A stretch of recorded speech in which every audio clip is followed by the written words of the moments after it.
Welcome to my Formula 1 show. My name is Divan. Here I talk about Formula 1 motor racing and all its glory and ingloriousness.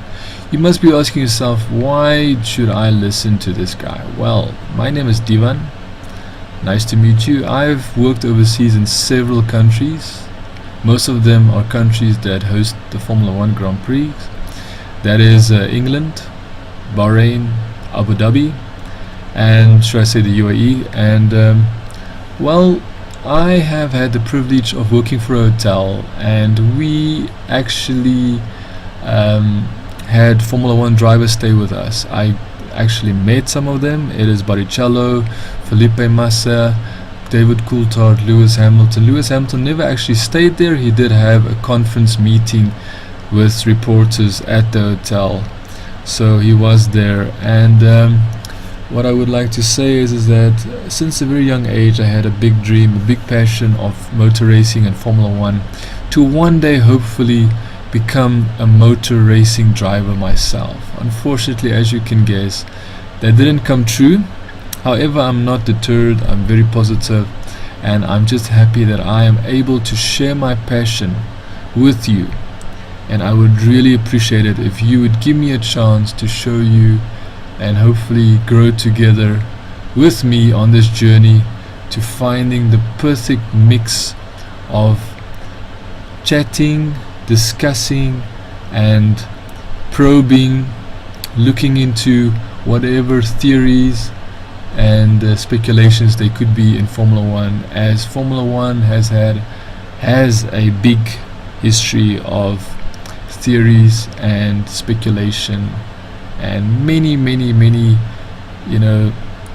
gossip and so forth. And what I would like to say is that if you give me a chance, I'll do my best not to disappoint you, and I would definitely ask that you give me some of your comments, good or bad. Tell me what you like or dislike, so we can work on it together and hopefully have a strong and meaningful Formula 1 motor racing channel. So today we're going to focus on what is the difference between American motorsports and the actual Formula 1 that we know today. So Formula 1 is not NASCAR. The Formula 1 World Championship is governed and owned by a world body of motor racing based in France, called the International Automobile Federation, or FIA. The commercial rights to F1 are leased by the FIA to a British man named Bernie Ecclestone. NASCAR is owned by the France family as opposed to the country, although it is a private racing series. NASCAR racing cars resemble the cars that you drive on the highway. Your basic road cars, Formula 1 cars, look like insects. You know that they have long snouts, wings, and wheels are entirely outside the body, like an insect's legs, and the drivers are visible in the middle of all like the bug's eye. NASCAR has the reputation, fairly or unfairly, of appealing to a bunch of yokels, whereas Formula 1, fairly or unfairly, has a reputation for appealing to intellectuals, except for the fans of the former driver Michael Schumacher.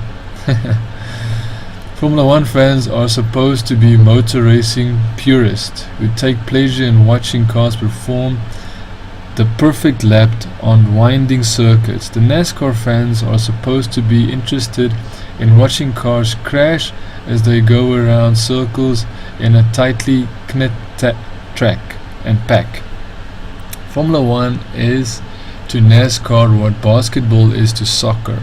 Like the difference in goals in those two sports, there is very little passing on the track in F1, but when a car finally does pass another, the world celebrates, as with the rare goals in soccer. In NASCAR, passes each other all the time, like goals scored in basketball. Okay, so now we're going to move to Champ Car. So Formula 1 is not Champ Car. Champ Car is something few people know anymore about than Formula 1. But in this case, you have seen these cars that race a track all over America and that look almost exactly like Formula 1 cars.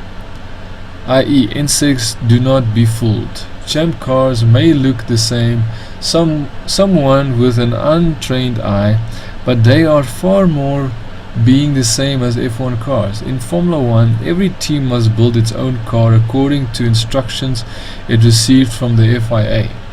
Think in terms of a dozen kids buying a plastic car model, opening the box and finding that its contents only to be instructed and not the parts to be built, only the instructions and not the parts to build the car. Sorry for that.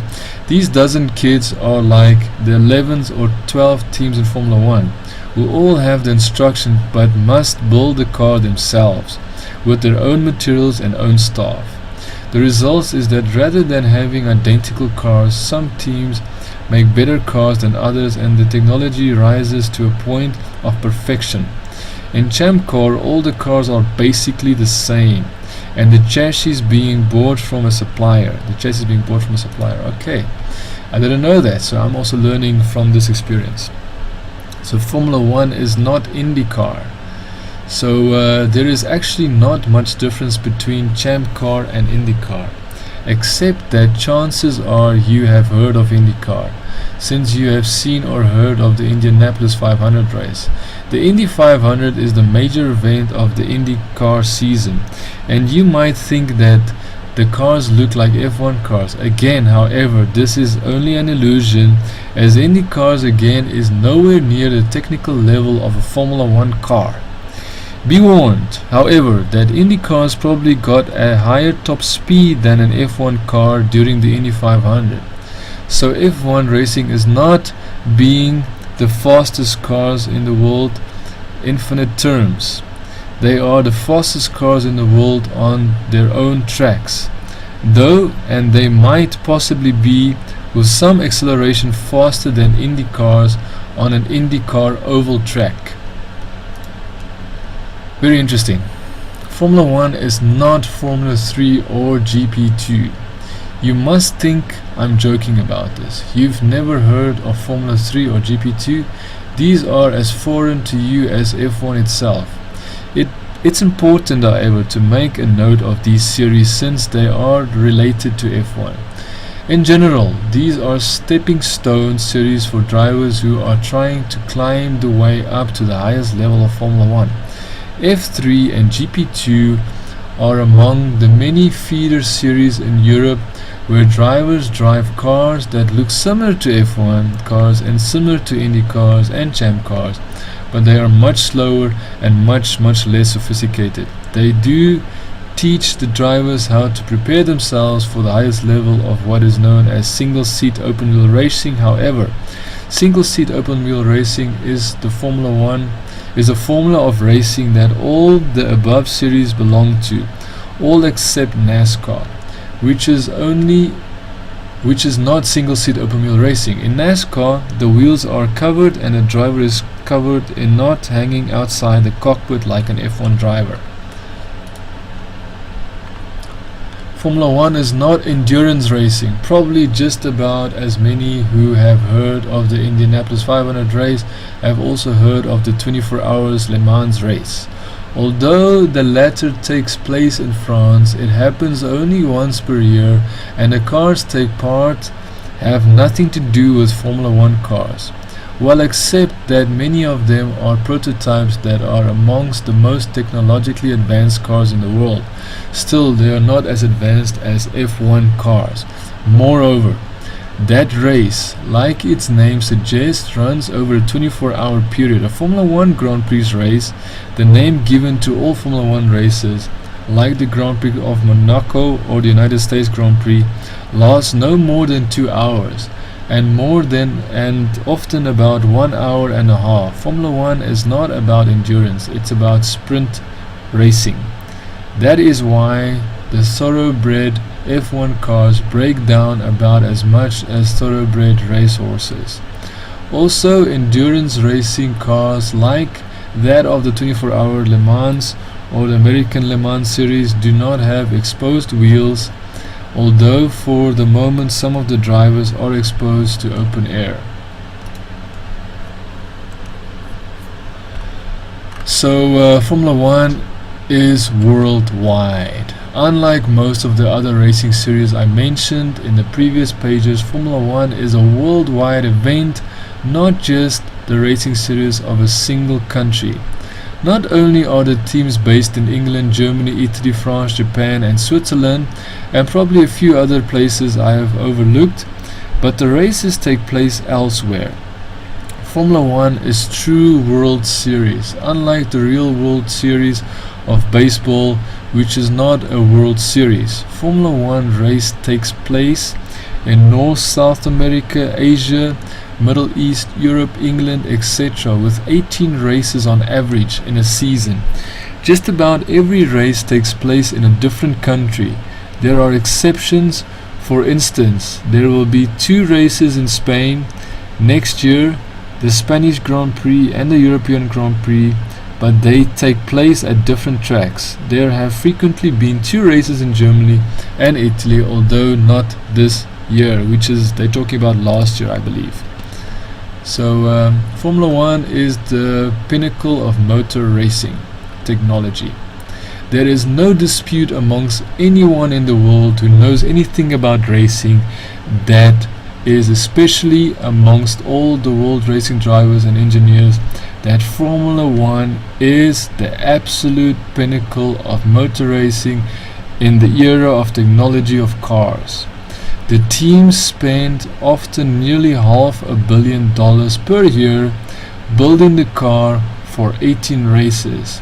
That car is then junked from year to year and a new one is built, always according to the regulations of the Internationale Automobile Federation. What is this technology? The cars are built out of carbon fiber and all sorts of exotic materials, all of which is handcrafted at the team factories. The engines are the most powerful in the world within the Formula 1 laid out. The electronics are the most complicated, and teams know through computer sensors how every part of the car is reacting during a race or a test anytime it is on the track. Formula 1 has the best drivers in the world.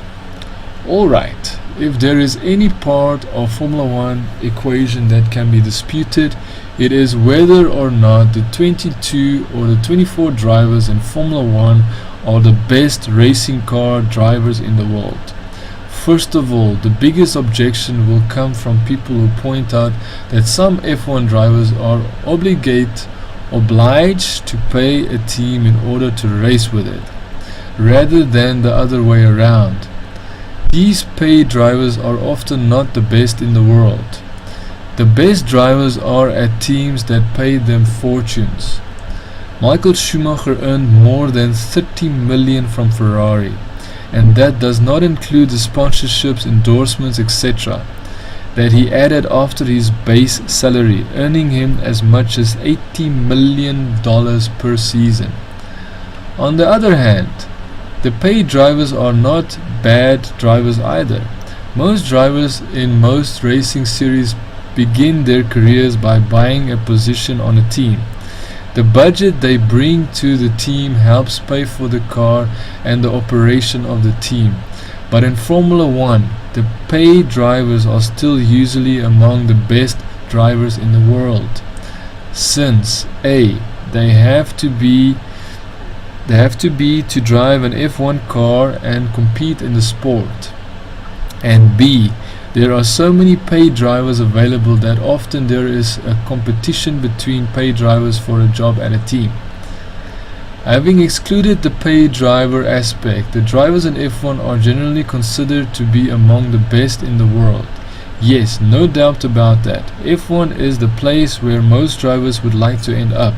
Even some NASCAR drivers want to drive in the best cars at the best tracks in the best series, and that is what F1 offers. So they all have an ambition to become the next world champion in F1, and yet there are only 22 to 24 seats to fill, depending on whether there are 11 teams or 12 teams. When competition is that tough, the driver is part of the scenario as teams search for the best one available to find those precious tenths of a second they need to win. Formula 1 is the most expensive form of racing. As mentioned in an earlier part of the explanation of what is Formula 1, some of the teams spend nearly $500 million making their cars every year. This is the most expensive form of racing because the teams do have to build their own cars. Unlike many other series of open wheel racing where a team may be able to buy a chassis for less than $1 million from a racing car manufacturer, in Formula 1 teams have to pay a staff of highly qualified engineers and technicians to build a car from nothing. They all build their own cars. The sport has a massive number of sponsorships providing teams with this money. Since the sponsors know that hundreds of millions of television viewers watch Formula 1 races around the world every year, this is a huge exposure. The result is that principal sponsors of some of the biggest F1 teams pay up to $50 million per year to have their names plastered on the cars. This is why Formula 1 cars are often called the world's fastest billboards. In addition to the cost of the cars, each F1 team sends staff of around 60 people to each race to prepare the car, run the media operation, do sponsorship activities, etc. That requires a lot of money. Moreover, teams employ up to 1,000 people at their factories to take care of business and build the cars. Finally, the drivers are paid millions, particularly the best of them, as mentioned earlier in the relation to Michael Schumacher's 80 million earnings. So this is the final account, and note that you need to know about Formula 1. Formula 1 races at the greatest tracks in the world. So Formula 1, they do races at the greatest tracks in the world. To anyone vaguely exposed to car racing history, the tracks where F1 Grand Prix races take place are familiar names. The one just about everyone knows is within the city of Monaco on the French Riviera. The Monaco Grand Prix first took place through the winding streets in 1929. F1 returned when the series came into being after the Second World War, and today the Monaco race remains the centerpiece of the season. But other tracks also resonate with history. Monza, located in the suburb of Milan, for instance, is even older than Monaco as a track and holds as big an attraction for racing fans. Spa-Francorchamps in Belgium, less than an hour's drive from Liège, is one of the most spectacular and historic tracks. It winds through the Ardennes forest. For the drivers, it is kind of a roller coaster. From 2000 to 2007, Formula 1 also raced at Indianapolis Motor Speedway, home of Indianapolis 500. That is certainly one of the most famous tracks in the world, along with Monaco, but only really for its Indianapolis 500 race. The Formula 1 race, while attracting massive crowds, was never really a huge success. Formula 1 cars are not built to race on oval tracks with banked corners, so the speedway was redesigned for the F1 race, with a part of the infield being used for the track. These days, Formula 1 has moved away from many of its traditional tracks and locations in order to become a true World Series, represented in every part of the world. In the past decade, tracks have sprouted up around the world, growing in size, quality and location. In fact, Grand Prix racetracks have been phenomenal works of architecture and sporting facilities like none other earth, from Bahrain to Shanghai and from Kuala Lumpur to Istanbul. The new tracks are a representation of the sport as it enters the 21st century. So there you have it, guys. Thank you for joining me for this Formula 1 show. I hope you enjoy that. All my American Formula 1 fans, I hope this helped you to understand Formula 1 better.